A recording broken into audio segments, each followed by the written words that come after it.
I'm Jane. Welcome to the Attract Capital webinar series. I'm here today with CEO and founder David Barnett. Hi, everybody. We'll be talking today about lenders that pay lip service to non-sponsored deals. So Dave, can you explain what a non-sponsored deal is? Sure, Jane. So a non-sponsored deal is any deal that is not led by a private equity fund. It could be a founder-owned business. It could be an independent sponsor or a fundless sponsor. Basically, anybody that doesn't have like a $50, $100, $500 million fund behind them when buying a business. Okay, do you have experience with non-sponsored deals? Tremendous experience. Attract Capital is really a service that's offered exclusively to non-sponsored deals. Most of our clients are founders, entrepreneurs that built their own business, and they need capital to fund a large growth event in the history of their company. And all of our clients are highly successful, independent business people. They're just not private equity funds. Okay, so why don't these non-sponsored companies have the same lending options as PE-backed companies? I think, Jane, the reason that they don't have the same options as private equity-backed companies is because they're viewed as a riskier asset class. And it's kind of a deceptive thing because a lot of lenders say that they focus on non-sponsored deals when in fact they only pay lip service to focusing on non-sponsored deals. In order to be in the non-sponsored business, you have to actively engage with that type of a deal. Mm-hmm. And a lot of these lenders don't do enough of these deals to build up the expertise that they need. They take a little bit more work.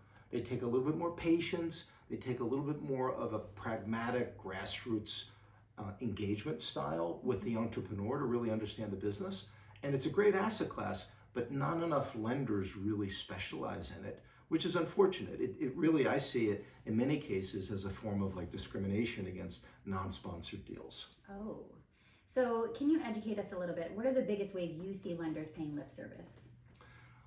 It's kind of like, Jane, they say that they do, we do non-sponsored deals, but when they get into it, it's obvious that they're really looking at it through the prism of a private equity deal, and they're really going through the motions.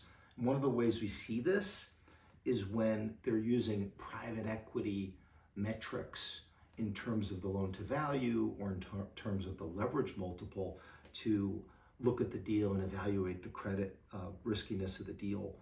They use much lower debt multiples when they look at non-sponsored deals, in part because the sponsor doesn't have a huge amount of capital to put into the deal. They'll have some capital to put into a deal if it runs into trouble, but they're just worried about what might happen down the road. It really comes down to, I think, they don't take the time to understand the quality of the entrepreneur and the quality of the company and the culture of the company as well as they could. They look at it through a financial lens, which really makes it harder for them to understand the true greatness of the company, because these founder-owned businesses are sort of the heartbeat of the middle market economy, and everybody should be wanting to lend to them on sort of a direct lending basis, but not everybody does it, even though they say they do. Oh, so what do you see as the future for lending to non-sponsored deals?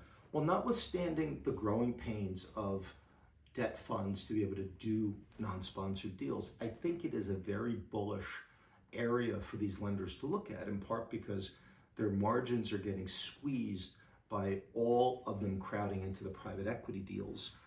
They can't have their cake and eat it too. They can't have their cake of a low-risk private equity deal and get the higher returns that they need from those types of deals in order to make money. So I think long-term, because non-sponsored deals, they typically stay in your portfolio longer, so you're going to have the relationship longer, you're going to make more money off of them. They tend to be, a lot of them tend to be roll-ups where there's subsequent acquisitions. So I think a lot of lenders who do, that say they lend to it, but only do it on a very small basis are going to start doing more of it in the future because they can get better returns. And as they spend more time, they're going to get better at it. So I think it's long-term, I am very bullish for it. And I just wish that more of these direct lenders would open up their credit windows a little bit more to these people and take a little bit more time to understand the deal because they think they're really diamonds in the rough. Thank you so much for sharing that experience.